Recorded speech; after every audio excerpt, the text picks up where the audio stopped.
Hey everyone, welcome to Can't Afford to Record, the YouTube channel where we figure out the art of audio production together. And today I'm going to tell you why I switched to Reaper.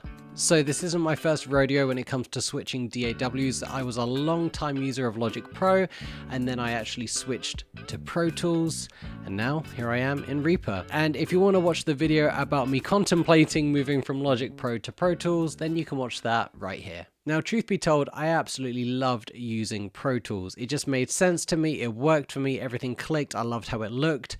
And Pro Tools is pretty well known for crashing, and I think the amount of times it actually crashed on me over the course of a year was about 5 times. So I'd say that's pretty good going. So why would I change? Why would I stop using something that I really enjoy using? While using Pro Tools did make sense to me, paying the $250 a year or whatever it was didn't. And that was even with a little bit of a discount because I bought a year subscription that I paid up front. So, you know, it can even be a little bit more than that. Now, I've always known about Reaper, and I'm going to throw my hands up here. I did not have the mindset that I have now. I was using Pro Tools. I was like, yeah, this is industry standard stuff. I'm definitely on the right path.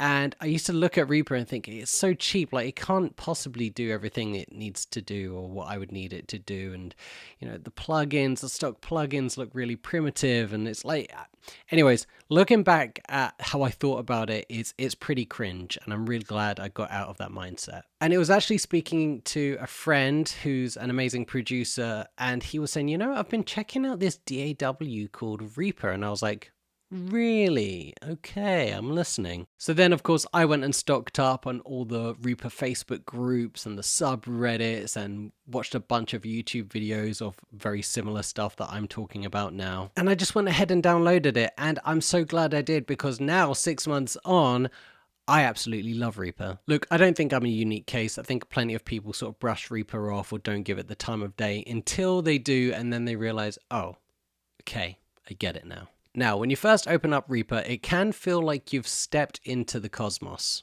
There are so many ways to set up this DAW to make it work for you that it can be a little bit overwhelming. I really recommend heading over to a YouTube channel called the Reaper blog. John has a great little series on there on basically setting up Reaper out of the box. It will basically tell you the tick boxes you want to tick, the tick boxes you want to untick in the menus, and just basically give you a little bit of direction and confidence when you start off using this DAW. You'll quickly realize that downloading the Repack and the SWS extension is a really good idea. It'll basically pack your Reaper full to the brim of actions and scripts and commands and extra effects and all of this kind of stuff. Speaking of actions and custom actions, it's very easy to fall down the rabbit hole of this kind of stuff because Reaper is so customizable. So the best thing to do is just think about your workflow. Make a note, think about what actions would best complement your workflow when you're mixing. I was recently working on an album with someone, and going from song to song, I found myself wanting to keep a lot of the same plugins, but more importantly, keep a lot of the same routing. And so I'd always forget to make a template, and then I would be starting the new song and I'd have to like wipe the audio and like reset all the automation and turn off all the plugins, and it just like it didn't take that long, but it was like an extra 10 or 15 minutes before I started a song that I could have really done without. So I made a custom action that basically got rid of the audio, reset all of the automation, brought all the faders back to 0, turned off all my plugins, all that kind of stuff with just one button. Saved me a bunch of time. A cool trick that I learned early on was from Mike over at Let's Talk About Reaper, and it's about automatically coloring your tracks based on their names. So for example, if I type into here, drums, it instantly turns orange. I can then take these tracks and put them into this group and they all turn orange. I have this set up for a bunch of stuff. When I type in elec guitar, it turns this color. When I type in bass, it turns this color. When I type in acoustic guitar, there you go, it turns that color. You get the idea. I have this for percussion, for keys, all kinds of things. Something that's really happened quite recently for me is if I take my tracks here, instead of going to the effects window and then going to all plugins and typing in Pro Q and adding in my plugin like that, It doesn't take that long but it takes long enough. I've put my most go-to plugins on some quick action commands. So for example, if I highlight this track and I press Shift Q, it automatically adds Pro Q to it.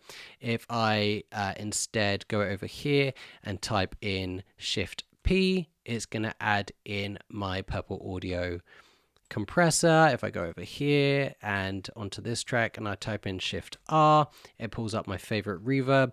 So it's just a really quick way, adding plugins, making it work for me. Eventually what starts happening is Reaper starts molding itself around you. So it really becomes your own personal DAW that works exactly how you want it to work. And someone else's version of Reaper will be completely alien to you. So it's a really, really interesting thing. And once you start making it work for you and you've really molded it to the shape you want it to be, it's just awesome. Reaper is not free, but it won't punish you if you overstay your 60-day welcome. There's an honesty policy when it comes to owning your license, and I really think people respect this. You do all the reading you want about this, everyone ends up buying a license. And I think that's just another thing that sort of intrigued me about Reaper. It was like, oh, you don't do things how other companies do things. When it comes to resources, you've got Facebook pages, subreddits, Discord servers. So if you have any questions, honestly, if you ask in pretty much any of those places, you're going to get your answer in a couple of minutes. Speaking of which, if you do need any extra help, if you type in your problem and Reaper DAW into YouTube, you will come across one of Kenny's videos from Reaper Mania. And look, if you have a question about this DAW, there's a good chance Kenny has made a 10-minute video on it. The amount of videos and the wealth of knowledge is mind-blowing. And my last bit of advice is, if you do move over to Reaper, just start making music in it. Start your next session, start your next recording project in it. Go and find an old song to mix in it straight away. Just open it up and start using it. You'll very quickly move around the DAW. You'll start finding some really cool stuff. And before you know it, you'll be using Reaper. So there you go. I love using Reaper. I think I'm fully converted now. What about you? Do you use Reaper? What were your first impressions about it? Let me know in the comments below. I think we'll call it a day there. Thank you so much for watching today's video. If you enjoyed it, you're more than welcome to leave me a thumbs up. And if you like it more than that, then you can subscribe right here on Can't Afford to Record. I'll see you soon.